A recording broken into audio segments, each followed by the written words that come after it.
Bueno, muchachos, buenos días. Tenemos 13 participantes. Bienvenidos al aula virtual Renata del doctor Luis Duque Valencia. Eh, Vamos a hacer un recorrido por los aspectos fundamentales de la fisiología del páncreas. Luego nos adentramos un poquito en la etiopatogenia, en el diagnóstico, en los criterios diagnósticos de la diabetes mellitus. Y al final hablamos un poco de la fisiopatología de las complicaciones agudas como es la cetoacidosis diabética y el estado hiperosmolar.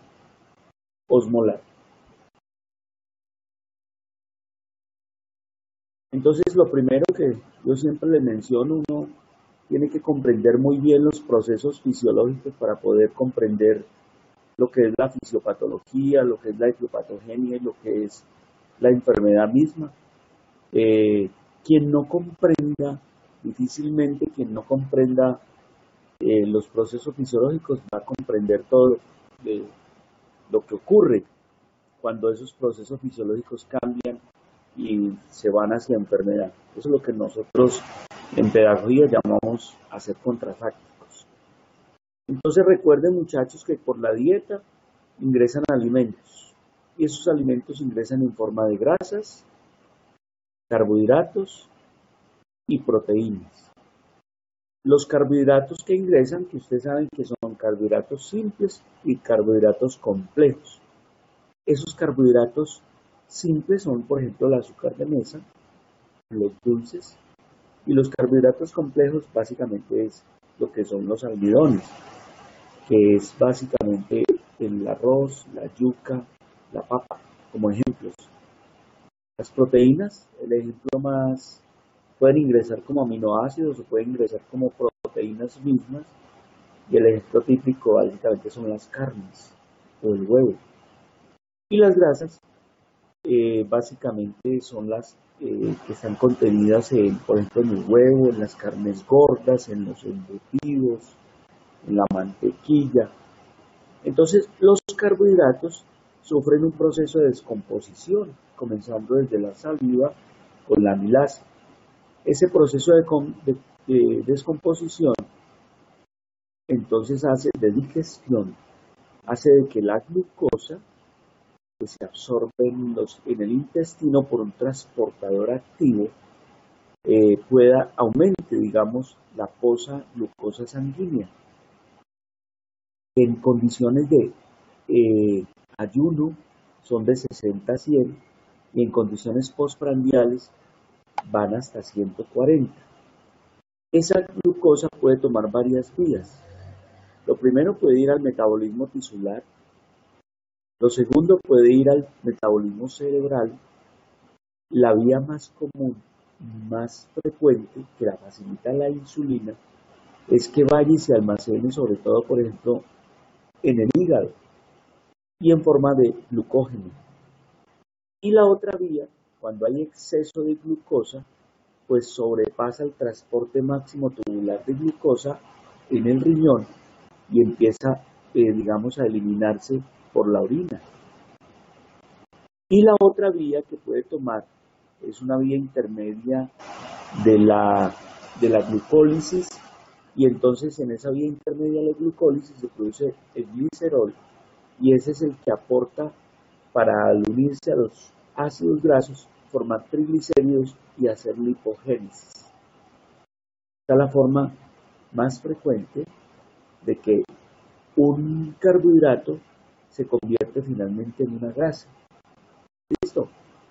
¿Qué pasa con las proteínas? Se degradan, lo mismo por un proceso de digestión, y se convierten en aminoácidos. El aminoácido puede tomar varias vías. Una, va y forma proteínas, o sea, hace síntesis proteica, y esto lo facilita la insulina. O los aminoácidos, como la alanina, pueden ir a formar glucosa, y eso se llama gluconeogénesis. Y esta es la forma en que las proteínas se convierten en un carbohidrato. ¿Qué pasa con las grasas? Uno tiene ácidos grasos, tiene glicerol, tiene colesterol, y básicamente la grasa toma varias vías. La primera vía va y forma con el glicerol, forma triglicéridos y entonces las grasas se almacenan y es la vía más frecuente para formar grasa y es la vía en que se almacena la grasa, por ejemplo en el abdomen o en el tejido celular subcutáneo. Pero también el exceso de nutrientes, en condiciones normales la grasa puede ir y metabolizarse los ácidos grasos y aportar al metabolismo tisular. Esto ocurre en condiciones de ayuno, más de 20 minutos, o esto ocurre en condiciones de ausencia de insulina absoluta. ¿Listo? O, definitivamente, la grasa puede tomar la vía de la lipólisis, ¿no es cierto?, de la degradación en ácido graso y glicerol, y el glicerol puede ir y formar glucosa. Muy bien. Esta diapositiva me parece importante como un fenómeno que tienen que saber ustedes de qué pasa con la grasa dietaria.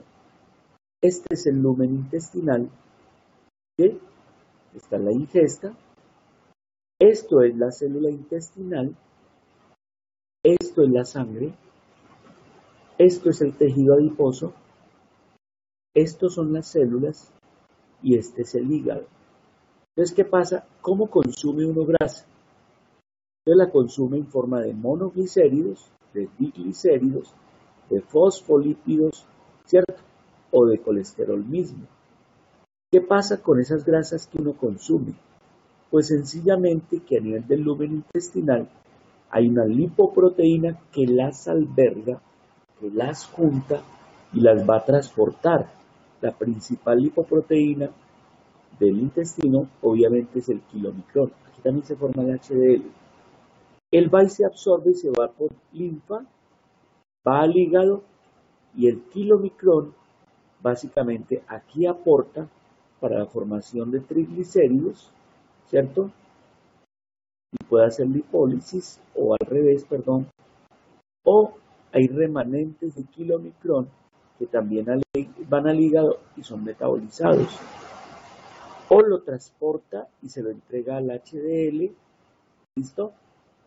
Y entonces, ¿qué ocurre?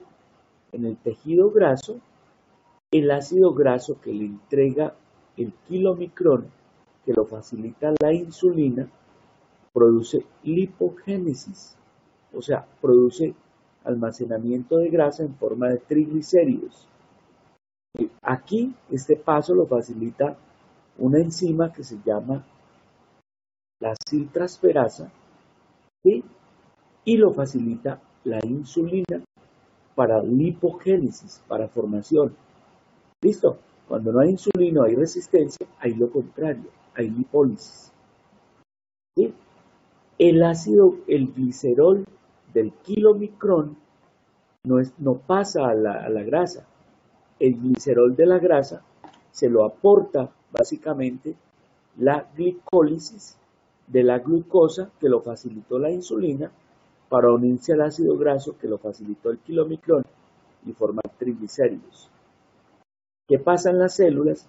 Los ácidos grasos son aprovechados por las células para hacer oxidación, sobre todo en ausencia de insulina, y el colesterol, digamos, es aprovechado para producir síntesis de la pared celular o síntesis de las hormonas sexuales. ¿Qué pasa en el hígado? Entonces, básicamente en el hígado se forma lipoproteína, que la más importante es la VLDL, que al final esta es la que va a formar la IDL, o sea, la lipoproteína de intermedia densidad, y luego la lipoproteína de baja densidad. Muy bien. Entonces, lipogénesis. Y este proceso es facilitado por la insulina.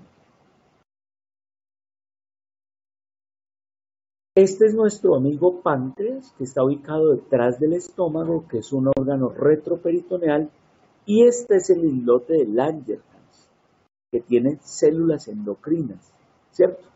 Que están rodeados básicamente por células exocrinas. Las células endocrinas son las que básicamente van a secretar en el 55% de la proporción la insulina. Las células alfa secretan glucagón y las células delta secretan somatostatina.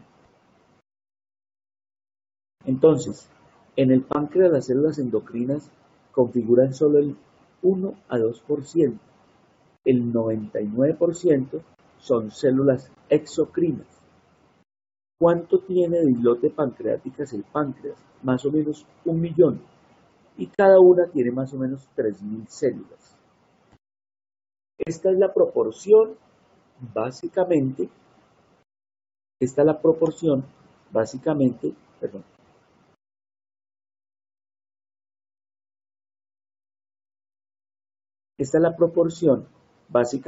de que cada una de esas células producen hormonas en el páncreas.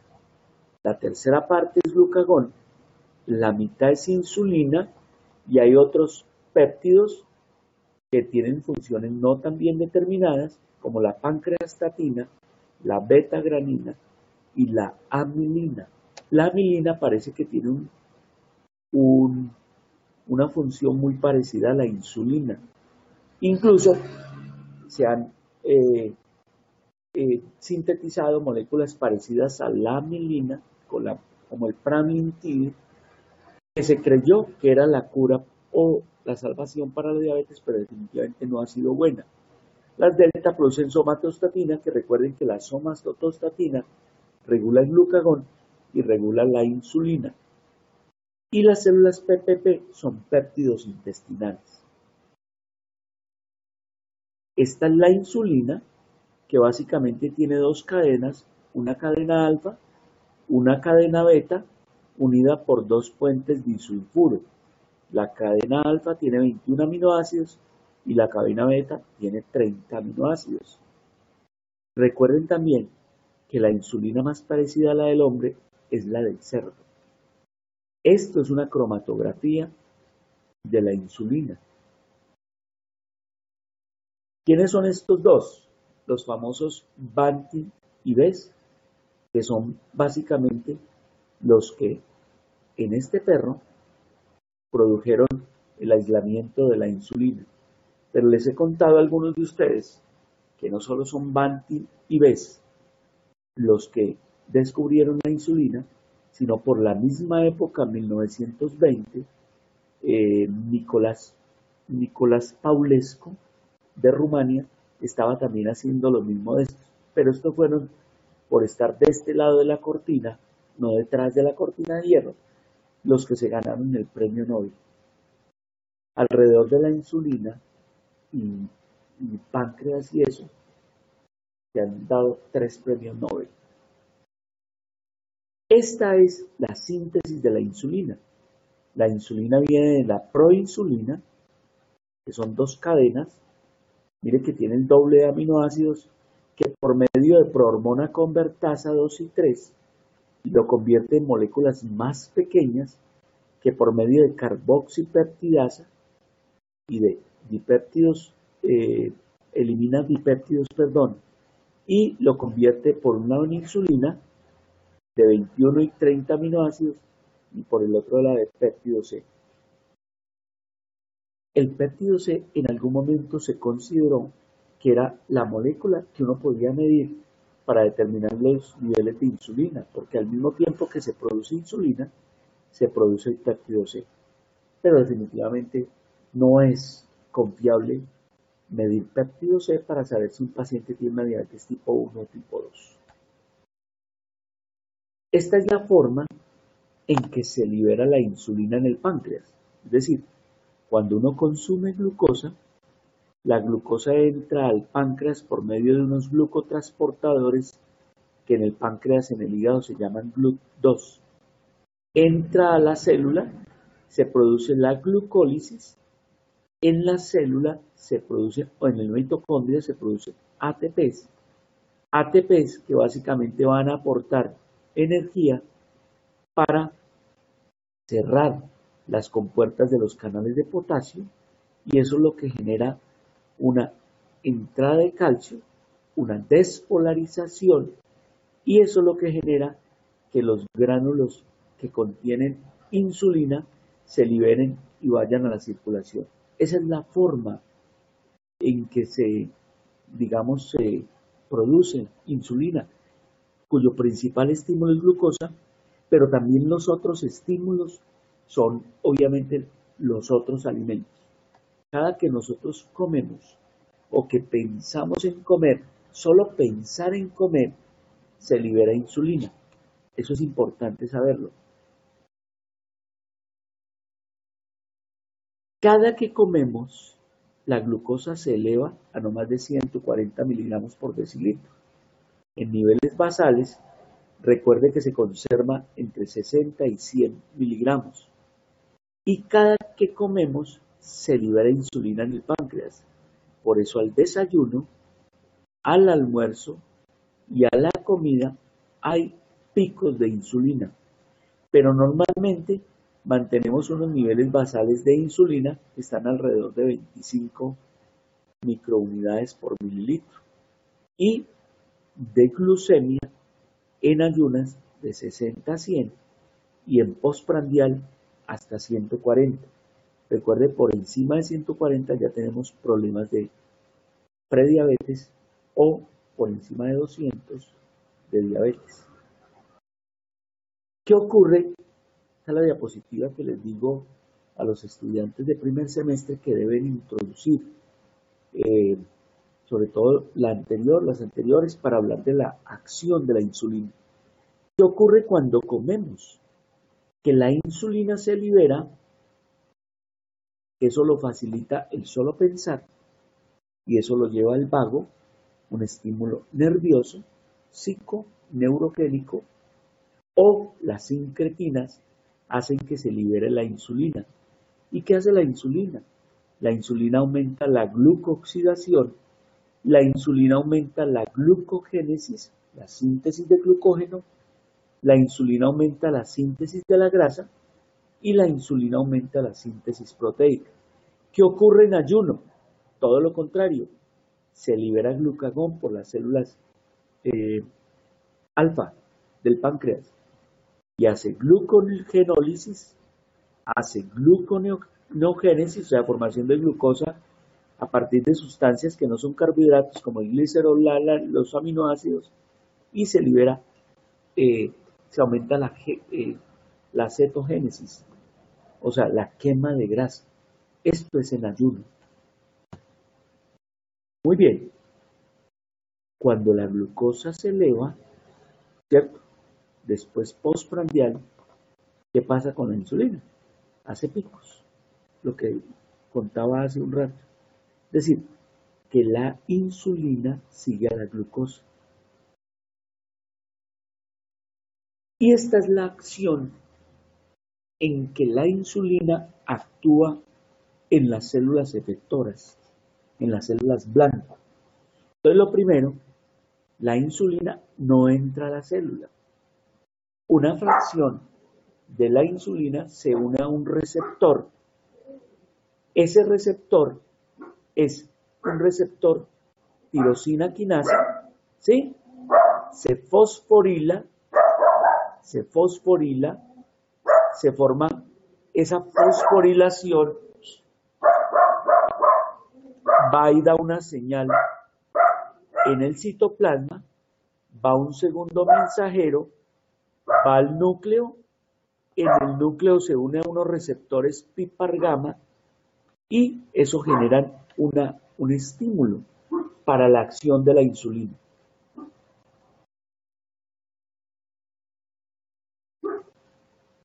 Aquí está. Ese segundo mensajero básicamente le da señal al núcleo, ¿sí? Va al ribosoma y eso produce síntesis de proteínas, de enzima, y una de esas es sintetizar los glucotransportadores. ¿Para qué? Para ir y capturar la glucosa. Esa es la principal acción de la insulina.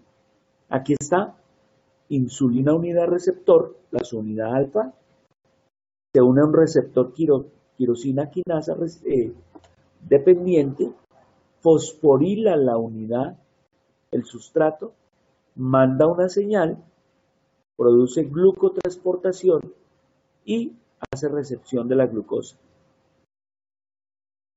Esto es lo mismo.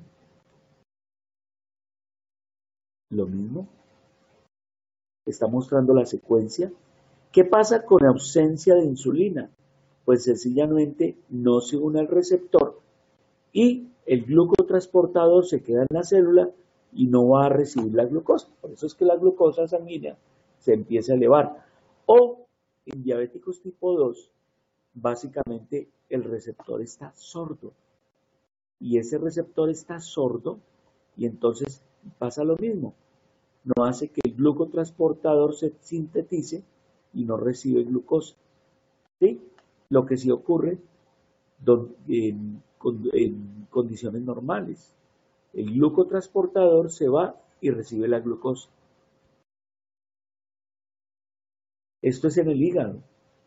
Lo mismo, la insulina hace que se estimulen los glucotransportadores 2 para que la glucosa entre al hígado. A nivel de el hepatocito, del liver. Y esto también es como esos glucotransportadores pueden ayudar a que otras moléculas se conviertan en glucosa, ¿sí? Eso se llama gluconeogénesis. Resumiendo, el aumento de la glucosa plasmática estimula las células beta pancreáticas, inhibe las células alfa pancreáticas, estimula insulina, va al hígado y produce glucólisis, glucogénesis y lipogénesis. Y la insulina actúa en el músculo y en el adipocito y en otras células para aumentar la glucotransportación y bajar por estos dos mecanismos los niveles de glucosa. Eso genera un feedback negativo para las células beta pancreáticas para que dejen de producir insulina. Lo contrario ocurre cuando hay baja de glucosa, o sea, ustedes no están en ayunas, se estimulan las células alfa, se inhiben las células beta, se estimulan las células alfa para producir glucagón, va al hígado y en el hígado básicamente produce gluconeogénesis o glucogenólisis. Eso hace que la glucosa sanguínea se eleva. Eso ocurre en el ayuno o en el paciente diabético, que tiene el problema de que las incretinas están bajas, se estimula permanente la producción de glucagón y produce todo lo contrario y por eso también se eleva el azúcar.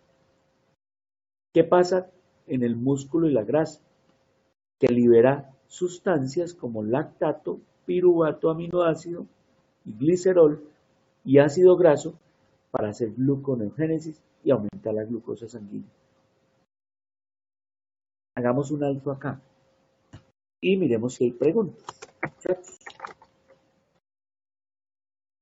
Ustedes dirán, hacemos un altico para poder continuar.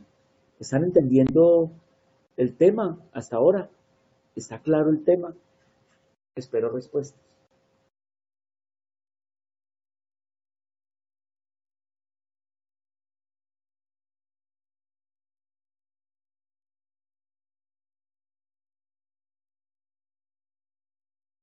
¿Sí están entendiendo el tema, muchachos?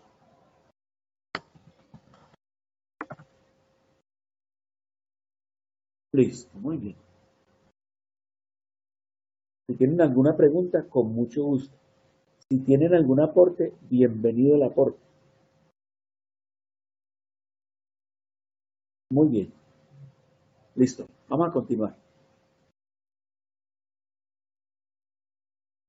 ¿Qué pasa en sujetos normales? Que normalmente los niveles de glucosa allá. ¿Por qué no es confiable la? No, es básicamente un problema de estandarización de la prueba. Es un problema de estandarización. Durante mucho tiempo nosotros usamos los diabetólogos el péptido C para diferenciar pacientes que definitivamente tenían agotados los niveles de insulina, diabéticos tipo 1, incluso en pacientes adultos que tenemos la duda si es una diabetes del, que llamamos nosotros LADA, o diabetes de lenta autoinmunidad, que son esos adultos que llevan los 40 años y hacen una cetoacidosis. Y entonces tenemos la duda y decimos que todavía hay niveles de insulina. Entonces medíamos el péptido C estimulado con glucagón o medíamos la insulina. Y el problema ha sido básicamente la estandarización de la prueba, que no es confiable entonces medir lo uno y lo otro. El diagnóstico definitivamente de diabetes tipo 1, tipo 2 es un diagnóstico de descarte, es un diagnóstico muy clínico, pero no hay una prueba definitivamente.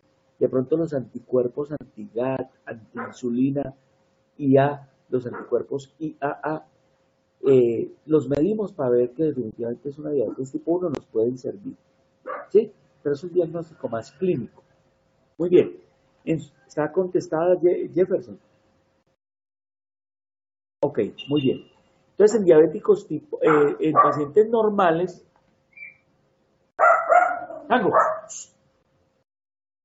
en pacientes normales, los niveles de glucosa permanecen entre 60 y 100. El nivel postprandial puede llegar hasta 140. Váyanse aprendiendo cifras.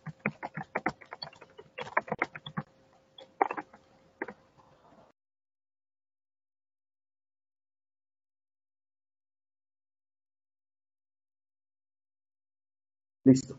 Esos son los niveles normales de azúcar. ¿Quién es diabético? Ahorita lo vamos a ver. ¿Sí? O postcarga.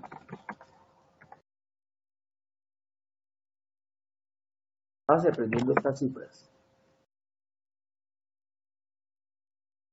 Listo. Vámonos aprendiendo estas cifras. ¿Quién es diabético? El que a cualquier hora del día está mayor de 200 o el que en postcarga está mayor de 200. Esta es la diapositiva, que es lástima que aquí no se nos pueda ver de forma dinámica, pero se las voy a mandar al grupo de primer semestre. Y básicamente ubíquense, muchachos, cuáles son los escenarios y cuáles son los actores. Los escenarios son el páncreas, el hígado, la grasa y el músculo, los intestinos y el cerebro con la hipófisis, el hipotálamo, la pineal. ¿Por qué el páncreas? Porque ustedes ya lo vieron que produce insulina las células beta, que produce glucagón las células alfa, que produce amilina las células beta. Los intestinos, porque producen incretinas, como el GLP, como el GIP, y otras incretinas que menos tienen que ver en diabetes, como la colecistocinina. ¿Sí? El músculo y la grasa, porque son los encargados de receptar la acción de la insulina y de entrar la glucosa. Y el cerebro, porque allí se producen sustancias que tienen que ver con apetito, como el neuropéptido y como la melanocortina, que también tiene que ver con apetito. Y el estómago, porque también produce una incretina o un péptido que se llama la grelina, que es una hormona que estimula el apetito. Entonces, miremos los actores y los escenarios. El páncreas produce insulina y va básicamente al hígado para inhibir la producción de glucosa. El glucagón va al hígado para hacer lo contrario, ¿cierto? Para aumentar la producción de glucosa por medio de glucogenólisis y gluconeogénesis. La amilina, que tiene una acción muy parecida a la insulina. La insulina, que va al músculo, que va a la grasa, básicamente recuerden, para hacer una acción, estimular receptores por segundo mensajero PIPAR gamma, para que se produzcan los GLUT4, que son los glucotransportadores para entrar glucosa a las células. ¿Listo? Los GLUT4. Recuerden que en el hígado y páncreas se llaman los GLUT2 y que también hay GLUT1 en el cerebro y eritrocitos. Listo. Entonces, la insulina hace bien la acción haciendo que se capture postprandialmente la glucosa en la grasa y en el músculo. También, ¿qué ocurre de postprandialmente? Se liberan incretinas. ¿Y qué hacen las incretinas? GLP y GIP inhiben glucagón y estimulan la producción de insulina en el páncreas. Vean, la producción. ¿Para qué? Para que la glucosa, para que la insulina haga su acción en el músculo y la grasa. ¿Y qué pasa con las incretinas intestinales como el GLP? Pues señores, que estimula el PHY, el neuropéptido Y e inhibe apetito. ¿Qué pasa con la grasa? Que libera leptina. ¿Y qué hace la leptina? Pues inhibe la producción, inhibe el apetito básicamente. ¿Y qué hace la grelina? Que se libera en el estómago cuando uno está lleno. Se produce para estimular melanocortina e inhibir el apetito. O sea, grelina inhibe apetito. ¿Listo? Perdón, estimula apetito. Leptina lo inhibe. ¿Sí? Eso ayuda, por ejemplo, en los pacientes que tienen la gastrectomía para que no tengan tanto apetito, porque liberan menos grelina, ¿sí? Y estimula menos el hipotálamo, hipófisis, la pineal para el apetito. ¿Qué me falta acá? Leptina ya, me falta resistina. ¿Qué es la resistina? Es una citoquina grasa que lo que hace es inhibir la acción de la insulina, o sea, produce resistencia a la insulina. ¿Cuándo se libera resistina? En los pacientes obesos y en los pacientes con síndrome metabólico. Y lo contrario, cuando se estimula insulina, o mejor, en condiciones normales, se produce adiponectina, que es una citoquina buena, que lo que hace es aumentar la acción de la insulina y aumentar la sensibilidad a la insulina. Esto lo puse básicamente para ver que cuando por estímulos nerviosos o por estímulos directos a través del vago se secretan el GLP-1 y el GIP. El GLP-1 es el famoso péptido similar al glucagón, glucagon-like peptide. Y el GIP es el péptido, mejor, ¿cómo se llama? El péptido insulinotrófico dependiente de glucosa. Sí, este lo liberan las células L, las células, ¿se acuerdan de las células argentafines del intestino? Y este es el intestino bajo y este es el intestino alto. Células L y células K. Muchachos, con el solo pensamiento, ¿sí? El solo pensamiento de hambre o de comida, usted está liberando insulina. Y en buena parte lo explican los péptidos intestinales que por estímulos nerviosos van y se liberan en el intestino. Entonces, el GLP y el GIP son los principales responsables del famoso péptido incretínico o de las incretinas. Y son responsables entre un 20 y un 60% de la insulina que se secreta cuando usted come. ¿Qué pasa en los diabéticos? Esto está abajo. Ojo con eso. Hay un problema incretínico, lo vamos a ver ahorita. Y entonces, ¿qué pasa en síndrome metabólico?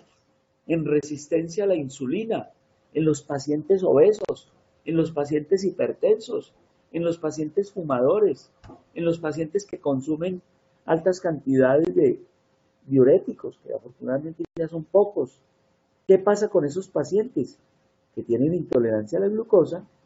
Que esos pacientes hacen hipertensión, que esos pacientes hacen obesidad centrípeta, obesidad visceral como primera condición, que esos pacientes tienen mayor reactividad vascular, que esos pacientes tienen procoagulación aumentada, que esos pacientes liberan citoquinas en la grasa y tienen un fenómeno inflamatorio permanente, que tienen hiperandrogenismo. Y por eso es que esos pacientes tienen anovulación y son infértiles. Y que esos pacientes desde niveles tempranos hacen microalbuminuria como un marcador de disfunción endotelial.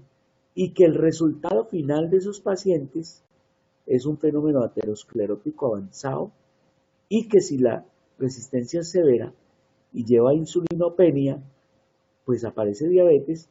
Y usted muchos pacientes desde síndrome metabólico sin diabetes los ve con esteatosis hepática, que puede incluso evolucionar hacia cirrosis. Esto sigue vigente. La patogénesis de la diabetes. Nace la diabetes tipo 2 en el síndrome metabólico y que las condiciones de secreción de insulina disminuida y resistencia a la insulina está decretada por medios genéticos y por mecanismos medioambientales ambas, y que por un lado tienen tolerancia disminuida a la glucosa y que por el otro lado tienen tolerancia disminuida a la glucosa, y que cuando aparece insulinopenia aparece diabetes. Este es el famoso octeto etiopatogénico de la diabetes. ¿Por qué los pacientes hacen diabetes? Los tipo 2.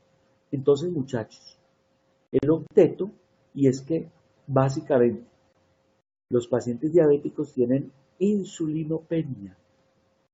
Ojo, quizás condición sine qua non para que aparezca diabetes. Insulinopenia. Tienen efecto disminuido incretínico. Esos pacientes tienen GLP y GIP, péptido similar al glucagón, y el péptido insulinotrófico dependiente de glucosa, que se liberan en las células K y en las células L, lo tienen disminuido o tienen resistencia a él. Los pacientes diabéticos y con síndrome metabólico tienen una condición de lipólisis permanente. Esos pacientes están inundados, como se los dije ayer a mis muchachos, están inundados en ácidos grasos. Y esos ácidos grasos, al parecer, actúan en la etiopatogenia tanto de la diabetes, ¿cierto?, del hígado graso, ¿cierto?, como otras condiciones sistémicas. El ácido palmítico se ha invocado como un responsable importante en que el páncreas deje de producir insulina. Entonces, actores importantes, ácidos grasos como ácido palmítico, ¿cierto?, invocado en la etiopatogenia importante de la diabetes, de la esteatosis hepática, etc. Oye, y de la misma aterosclerosis. ¿Qué pasa a nivel renal? ¿Cómo le parece que los pacientes diabéticos tienen gluconeogénesis aumentada y tienen aumento de la reabsorción tubular de glucosa? Por eso es que los famosos SGT-B2, los inhibidores de esos receptores, actúan las famosas glifosinas, ¿sí? La cana, la IPA, la repa, glifosina, son actualmente drogas que están en boga en el manejo de la diabetes.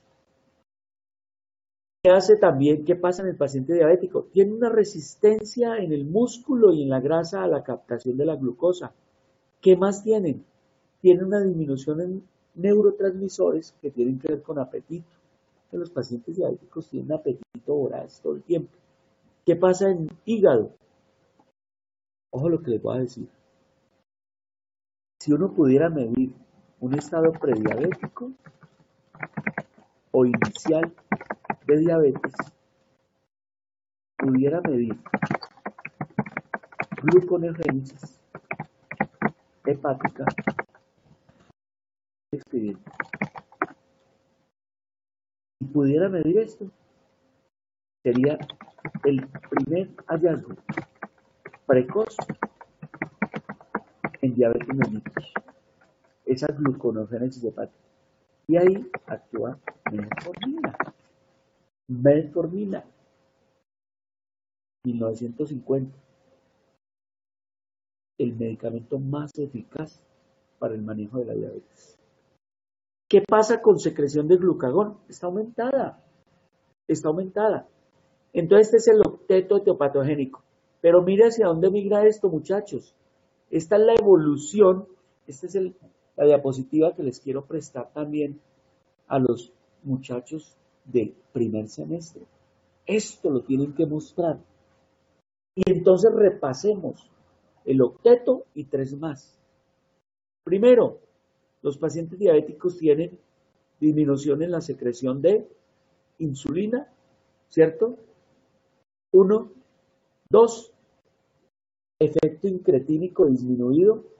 3, célula alfa disfuncional con aumento de glucagón, ¿cierto? 4, lipólisis aumentada. 5, un músculo que capta difícilmente, que tiene resistencia. 6, un hígado que tiene aumento de la gluconeogénesis. 7, un cerebro que tiene liberación anormal de neurotransmisores que tienen que ver con apetito. 8, un problema de la flora intestinal, de la microbiota, que tanto está invocada en obesidad, síndrome metabólico, diabetes y otras cosas más. 9, quizás el estado de inmunosupresión más frecuente de toda la población es la diabetes adquirido. O sea, hay un trastorno inmune con un trastorno en la inflamación. Los diabéticos tienen lo que uno llama un estado inflamatorio sistémico de bajo grado. Tienen amilina disminuida. Tienen un estómago y un intestino pequeño. Y esto hace que la glucoabsorción esté aumentada también. 11, la nefroabsorción o la reabsorción tubular de glucosa está aumentada. Entonces pasamos de un ecteto, ¿cierto? Que son 8, obviamente, etiopatogénico, lo que llaman la teoría de Fronzo de la diabetes, ¿sí? Pasamos a 11 o 12 factores, ¿cierto? Grandes que invocan la etiopatogenia de la diabetes.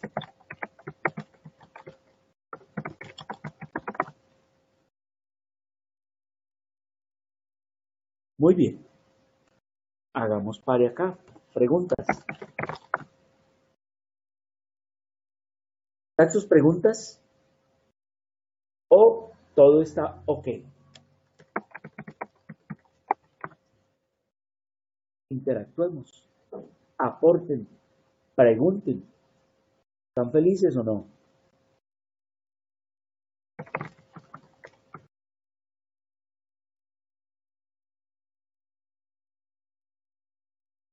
Aporten para poder seguir.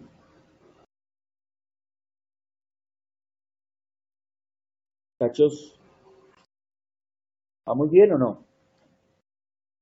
Perfecto. Jennifer, Geraldine, ¿qué más? ¿Quién más da más? Por aquí está. Yo no veo a Andreita.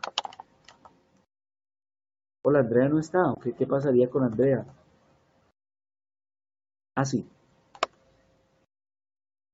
¿Andrea está por ahí? Listo. Botero, Andrea Botero.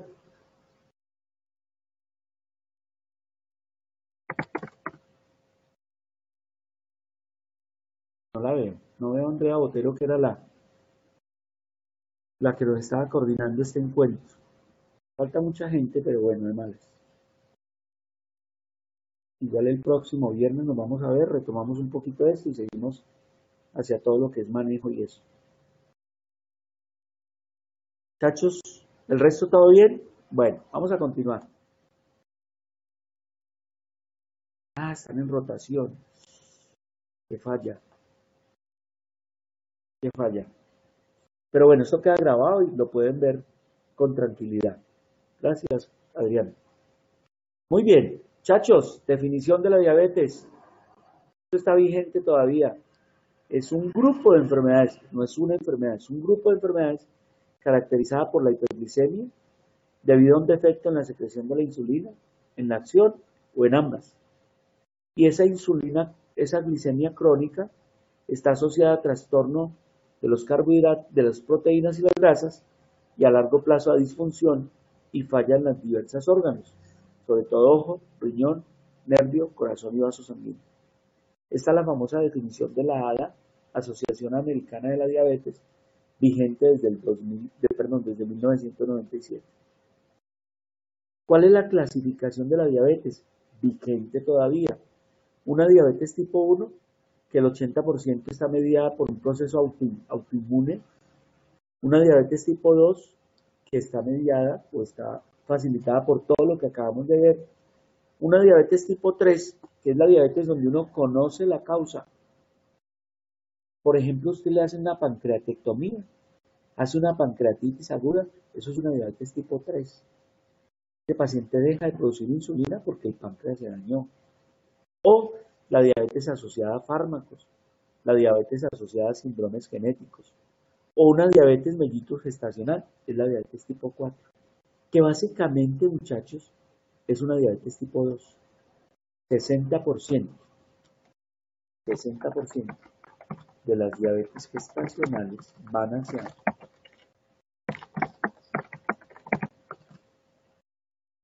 diabetes tipo 2. ¿Listo? O sea que es un estado de, digámoslo así, es un estado, el paciente que hace una diabetes gestacional es un riesgo, es factor de riesgo para diabetes tipo 2. ¿Listo? Y al final se comporta. Y parece que es harto tiene que ver el famoso lactógeno placentario en esa etiopatogenia. Esta es la famosa definición de Duque. La famosa definición de Duque de la diabetes, que resume todo, dice básicamente así, que la diabetes es una enfermedad crónica, incurable, controlable, progresiva y es un verdadero problema en salud pública, que es una enfermedad de etiología multifactorial donde se invocan factores genéticos ambientales y se considera una verdadera pandemia, que el origen importante de la misma está en la obesidad, en un estado de inflamación permanente sistémica y en una lipólisis aumentada, que los pacientes tienen resistencia aumentada a la insulina y tienen insulinopenia, que los pacientes tienen una falla de células beta con una disfunción de células alfa y que padecer por un efecto incretínico tienen hiperglucagonemia, y ese efecto incretínico está demostrado porque el GLP y GIP están bajos o tienen resistencia a él, pero que también esos pacientes tienen un aumento en la reabsorción tubular de glucosa en el riñón y que el resultado final de todo lo anterior es un estado permanente de hiperglicemia con un trastorno concomitante en el metabolismo de los lípidos y las proteínas. Los pacientes diabéticos tienen la famosa triada dislipidémica aterogénica, triglicéridos altos, HDL bajo y LDL pequeña y densa aumentada, y que todos los pacientes hacen complicaciones agudas y crónicas siempre, y que el órgano más afectado es el endotelio. ¿Y dónde está el endotelio? En todo nivel, y que al final el resultado como expresión clínica o subclínica es un estado de macrovasculopatía y microangiopatía de cualquier órgano está afectado, y que al final termina habiendo un compromiso de la respuesta inmunitaria del paciente y con ella un aumento en la posibilidad de que los pacientes hagan infecciones. ¿De qué se mueren los pacientes diabéticos? De enfermedad vascular y de infecciones. Básicamente de eso se mueren los pacientes diabéticos. ¿Listo? Muy bien, muchachos.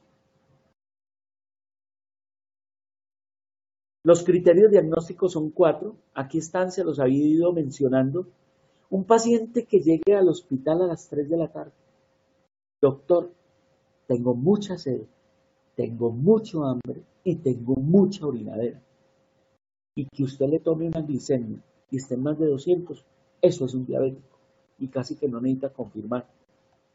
Un paciente que en ayunas tenga una glicemia igual o mayor a 126, hay que repetirla. Una segunda, mejor, hay que hacer una prueba diferente, una prueba de tolerancia o una hemoglobina glicosilada. Un paciente con 130, le llega a usted, doctor, tengo 130 de azúcar en sangre, de glicemia. ¿Qué hace usted? Conducta, repítala, o mejor, tome otra prueba. Ojo lo que les voy a decir, que eso no está escrito tan claramente. En pacientes asintomáticos, sí, hay que tener 2 pruebas diferentes. ¿Listo? Hay que tener 2 pruebas diferentes. ¿Cuál es la poscarga? Un paciente que después de una carga de 75 gramos de glucosa, ¿sí?, tenga más de 200 o igual o mayor a 200. Y la hemoglobina glicosilada igual o mayor a 6.5. Perdón, mayor a 6.5. Esos son los 4 criterios actuales para diagnosticar diabetes mellitus tipo 2. Y estas son las metas. Estas son las metas de tratamiento. ¿Cuáles son las metas? Tener una glicemia en ayunas por debajo de 130, tener una postprandial por debajo de 180 y tener una glicosilada alrededor, ojo, alrededor de hemoglobina glicosilada de 7. ¿Por qué le digo alrededor? 7%. Porque en pacientes añosos, en pacientes renales, en pacientes con problemas mentales, esos pacientes tienen que tener, se acepta hasta 8%. Eso lo tienen que tener. Y en jovencitos, ¿cierto? Buena condición, ideal, menor de 6.5. Se los digo porque ustedes van a encontrar diferentes referencias en la literatura. Incluso la ADA casi que busca que la mayoría de los pacientes estemos alrededor de eso, 6.5. Yo creo que en Colombia menos de 7 es bueno. Y estamos tan jodidos en tantas cosas que alrededor de 8 es bueno. Rex Salud, institución, la que yo he sido coordinador tantos años, maneja alrededor de 8% menos en el 75% de los pacientes. Pienso que es bueno, pienso que es bueno. Muchachos, la explicación de la complicación aguda, paciente diabético, recién diagnosticado, paciente que no conoce la condición, hace una cirugía, hace una infección, hace un trauma, hace un infarto y se inaugura con 600 de glucosa. Se inaugura con 300 de glucosa y cuerpos cetónicos positivos. Ese paciente tiene o un estado hiperosmolar, ¿sí?, que le da a los diabéticos tipo 2, pero también le da a los tipo 1, o un estado cetoacidótico que le da a los tipo 1 porque tienen insulina absolutamente depletada, pero también le da a los tipo 2. 30% de los diabéticos tipo 2 hacen cetoacidosis también. Miren la patogénesis, lo bonita, muchachos. Miren la secuencia, por favor. Sigan la imagen. Por un lado, hay una deficiencia absoluta de insulina en el tipo 1 o hay una deficiencia relativa de insulina. Y por otro lado, contrarreguladoras aumentadas. ¿Cuáles son las contrarreguladoras aumentadas? Glucagón, adrenalina y corticoides. Esas son las tres grandes hormonas que se oponen a la acción de la insulina. ¿Qué ocurre con una deficiencia absoluta de glucosa? Pues sencillo. Esos pacientes tienen lipólisis, porque se activa la enzima lipolítica de la grasa, tienen ácidos grasos libres circulantes que van al hígado y producen cetogénesis, disminuyen la reserva alcalina y hacen cetoacidosis, ¿cierto? Y esos ácidos grasos libres aportan para que el paciente usted lo vea y le tome la sangre y tiene todo el tiempo triglicéridos aumentados y ese paciente tiene un suero lechoso, suero lipídico.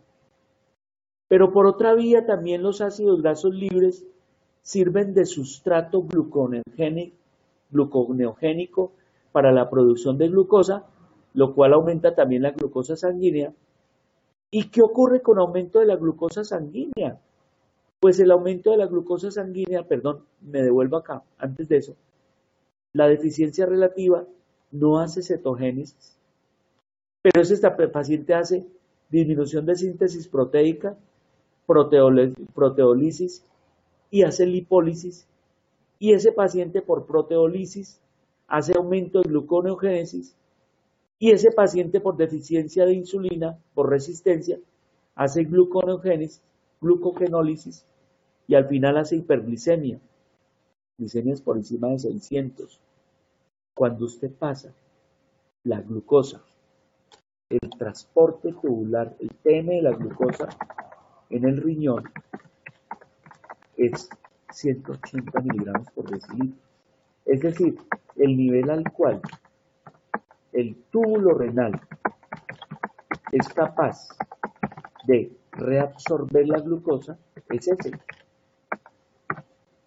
es 180. Cuando usted supera los 180, supera el TM y entonces el paciente libera glucosa en orina, se produce glucosuria, ¿cierto? Y la glucosa arrastra agua y hay poliuria. ¿Sí ven, muchachos? Glucosuria, pérdida de agua, electrolitos, hay mucha sed, hay deshidratación, hay hiperosmolaridad, hay deterioro de la función renal y por esta vía es un estado hiperosmolar y por esta vía es un estado cetoacidótico. Entonces recuerden, el tipo 1 lo que más hace es cetoacidosis diabética. El tipo 2 lo que más presenta es estado hiperosmolar. Pero los dos pueden hacer ambas. ¿Listo? Usted puede tener cetoacidosis en un tipo 2 cuando hay mucha insulinopenia. ¿Listo? O un estado hiperosmolar en un tipo 1. Muy bien, muchachos. Vamos a terminar. ¿Cómo le parece?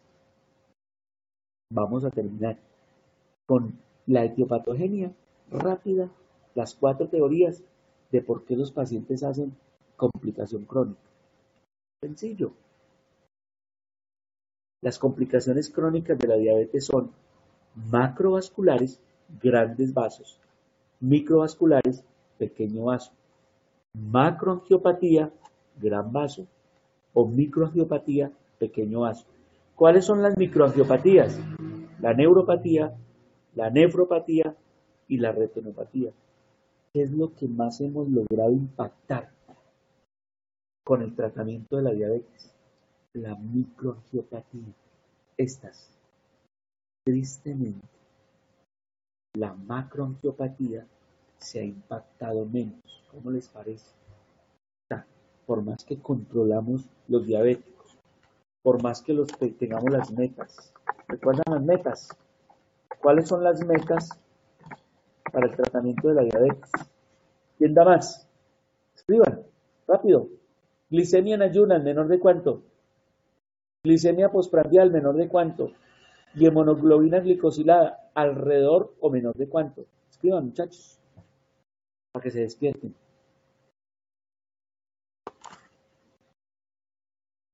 ¿Quién escribe?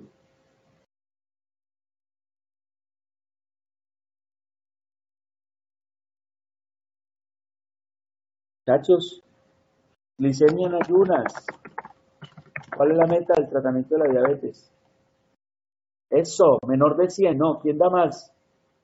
¿Hasta cuánto la podemos tener? Glicemia postprandial, menor de cuánto? Hemoglobina glicosilada, menor de cuánto? Jennifer, Santa Pedraza dice, eso, postprandial menor de 140, muy bien, Jennifer. ¿Y en ayunas cuánto? ¿En ayunas cuánto, muchachos?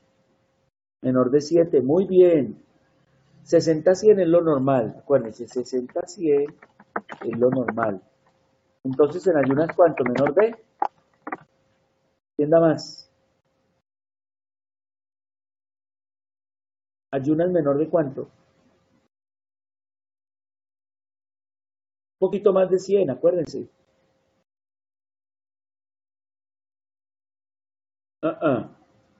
No, 126 es el parámetro para hablar de diabetes. Entonces, acuérdense esta cifra, 130, menor de 130 en ayunas. ¿Sí? O sea, entre 70 y 130. Y postprandial, entre 80 y 180. ¿Listo? Y menor de 7%, la hemoglobina glicosilada. ¿Listo? ¿Claros o no? Muy bien. O sea que si uno tiene esto, evita esto. Desafortunadamente, bien poco se ha podido impactar. Muchachos, parece que las glifosinas de las drogas de la diabetes, la IPA, la CANA, la REPA, glifosina, son los únicos medicamentos, junto con la metformina, que han podido impactar las macroangiopatías.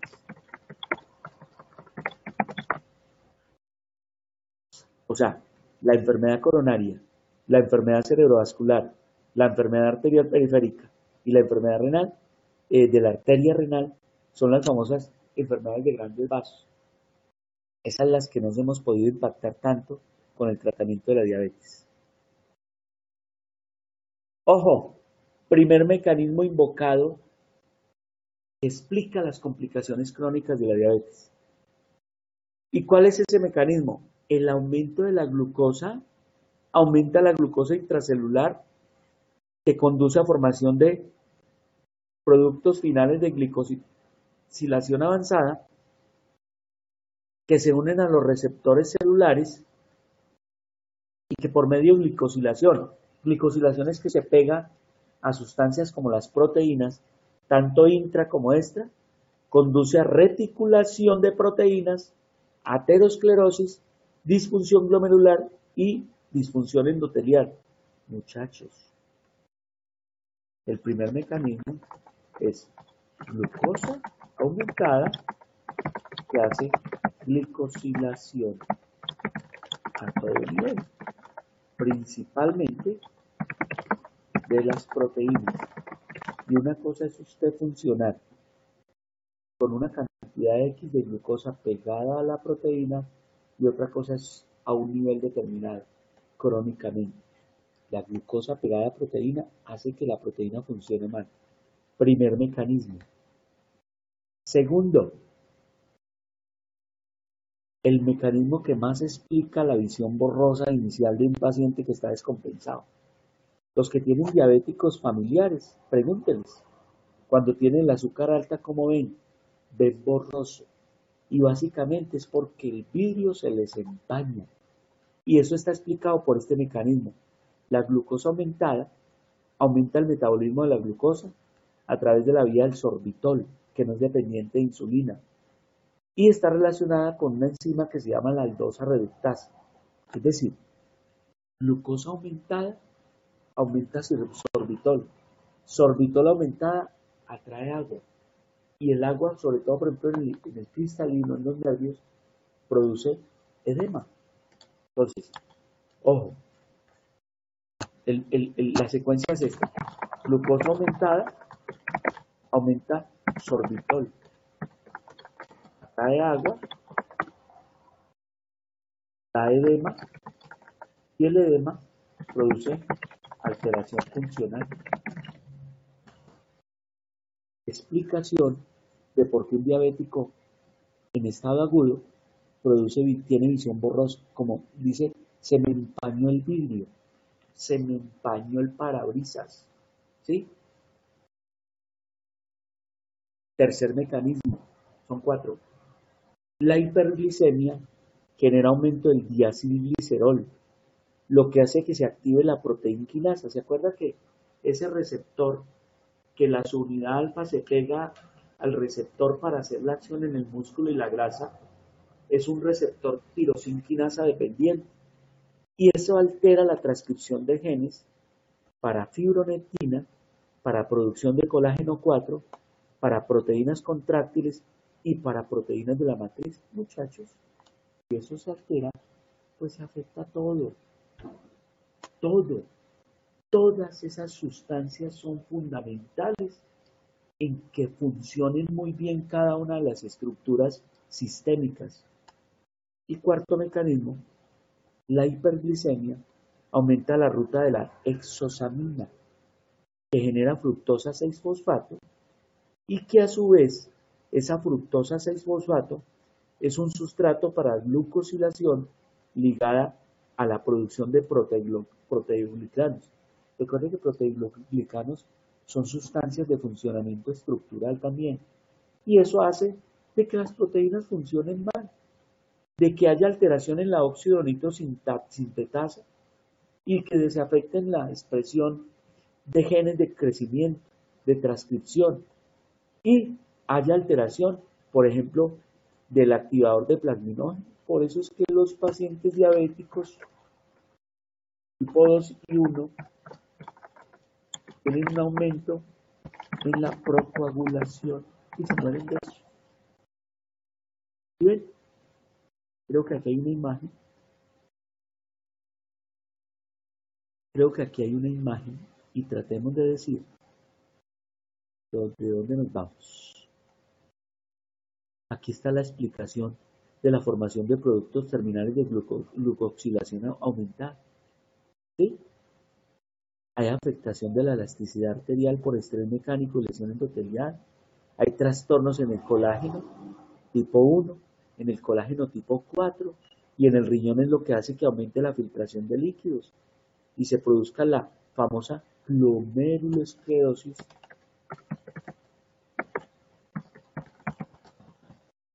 nodular de Clemens. Parece que así se escribe. La famosa glomerulosclerosis nodular de Clemens, que al último lleva a falla renal en los diabéticos. Se afecta, hay atrapamiento de proteínas plasmáticas intersticiales, como la LDL, esto es lo que hace que haya heterogénesis aumentada. Se afecta la albúmina, que es una de las dos proteínas plasmáticas junto con la globulina, y obviamente también hay una alteración del endotelio. Y a nivel intracelular se afecta el metabolismo de la glucosa y aumenta se afecta el metabolismo de las proteínas. Esto es lo que hace de que lo que les decía ahora, ese aumento de la glucosa hace también de que se afecten todas las proteínas que se convierten básicamente en órganos diarios. Aquí está. Cómo ese aumento de glucosa genera alteración en la expresión genética nuclear con aumento de las citoquinas, de liberación de moléculas proinflamatorias, lo que hace que aumente la permeabilidad endotelial, aumenta sustancias procoagulantes, aumenta proliferación y síntesis de fibroblastos. Y eso es lo que hace también que al final todos los diabéticos hagan micro y macroangiopatía. Aquí está la vía que explicaba ahora del diacilglicerol que activa la proteína quinasa, ¿sí? Y que al final actúa sobre factores de crecimiento. Y eso es lo que hace que, por ejemplo, en la retina haya neovascularización y haya retinopatía diabética. Se aumente la liberación de endotelina 1, se disminuye la producción de óxido nítrico, que ustedes saben que es uno de los principales vasodilatadores. Resultado final, oclusión vascular. El aumento de la glucosa intracelular es lo que hace que por medio de la aldosa reductasa se aumente el sorbitol. ¿Sí? Esto produce fructosa y esto produce inhibe la vía de la glutatión reductasa, ¿cierto? Con disminución de sustancias que disminuyen el estrés oxidativo. Entonces, finalmente se activa el estrés oxidativo. Por este mecanismo hay edema. Recuerden, el sorbitol es una sustancia osmóticamente activa que atrae agua. Y esta es la famosa vía de la exosamina, que explicaba como el tercer o cuarto mecanismo para la etiopatogenia o fisiopatología de las complicaciones crónicas. Y este es el modelo conjunto. ¿Sí? Muchachos, estamos frente a una enfermedad de alta prevalencia, compleja, multifactorial, un verdadero problema en salud pública,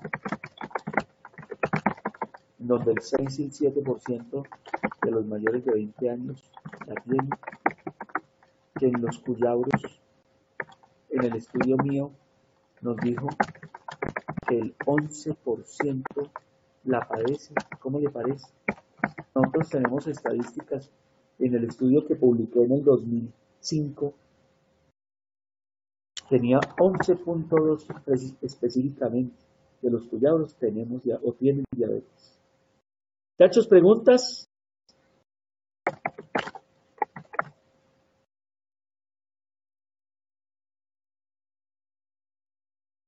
Y si no hay preguntas, nos vamos a la encuesta.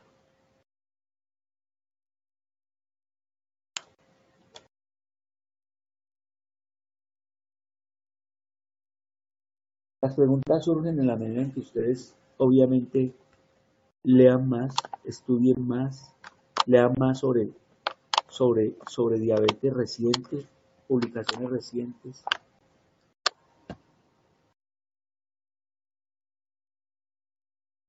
¿Preguntas, chachos?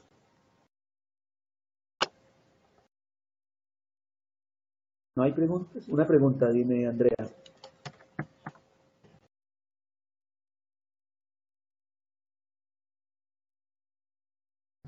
A ver, muy bien.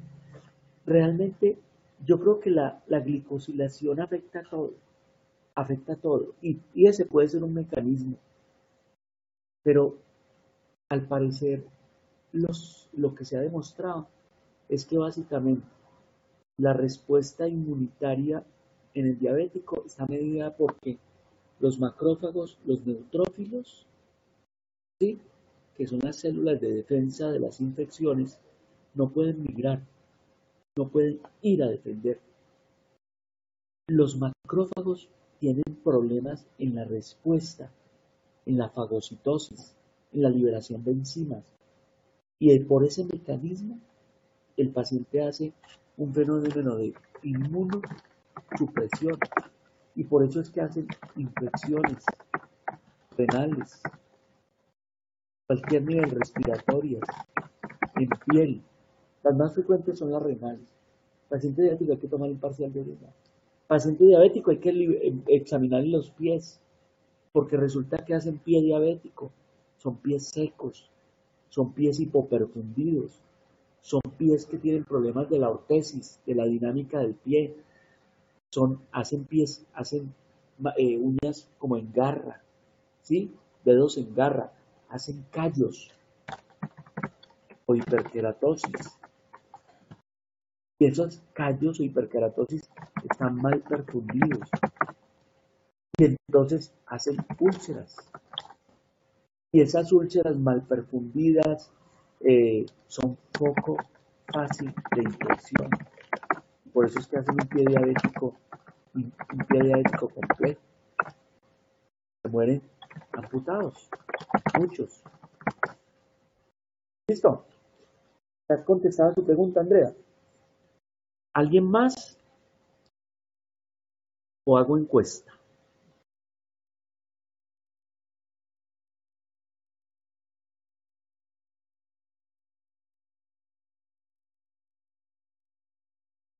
Entonces vamos a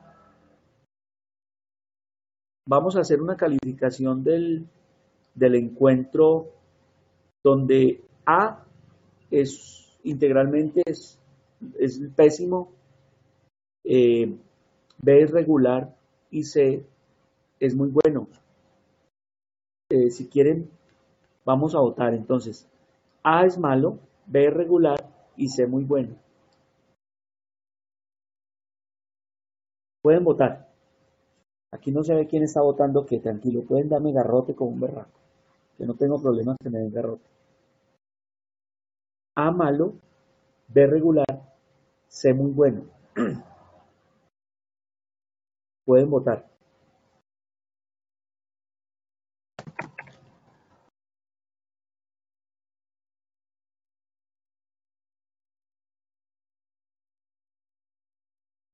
Cojan. No deja. Ve tan raro. No deja. Espera, entonces intento. Espere, perdón. Hágale. Ahora sí. Denme en garrote, muchachos, no me preocupe. Quien quiera poner B, ponga B. Quien quiera poner A, ponga A. Yo no tengo problema en que me garroteen.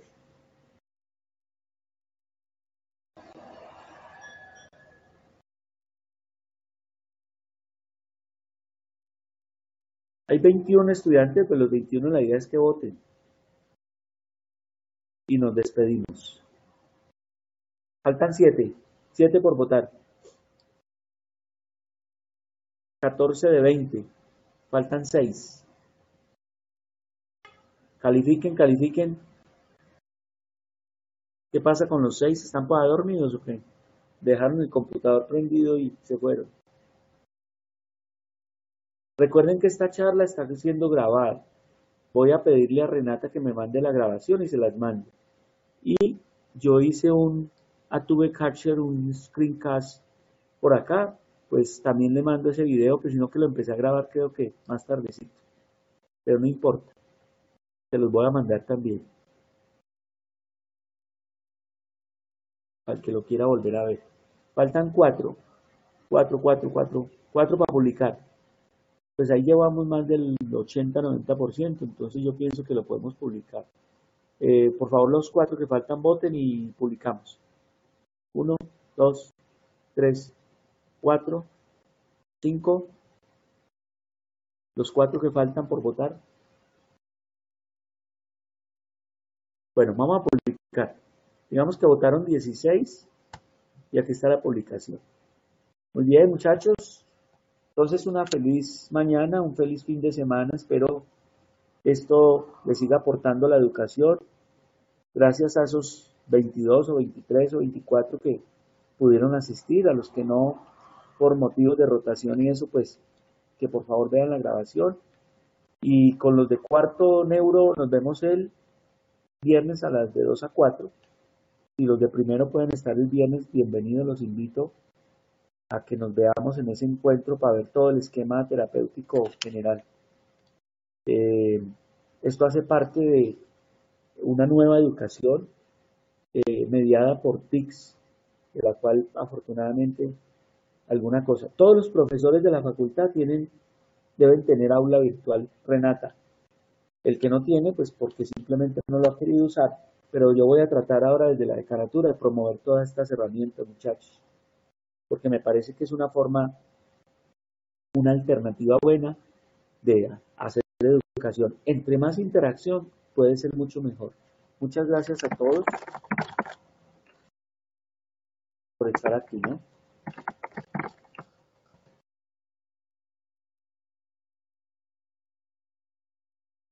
Bueno, señores. Muchachos, bendiciones y ahí estoy pendiente. Si alguien quiere alguna aclaración o algo, estoy pendiente.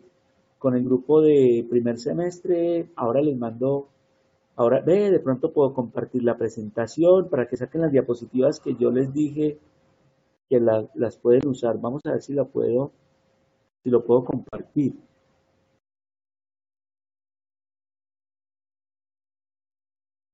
Déjense a ver, muchachos. A ver si les puedo compartir una presentación. No lo veo.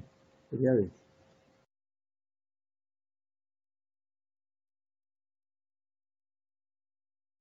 Gracias a ustedes, muchachos, a mí del grupo. Voy a mirar si puedo pasarle la presentación. Si no, se las mando ahora, muchachos. O se las mando a Jennifer y Jennifer la replica para que saquen de ahí las diapositivas. ¿Listo? Bueno, feliz día. Voy a terminar la grabación. Nos vemos entonces. Muchas gracias.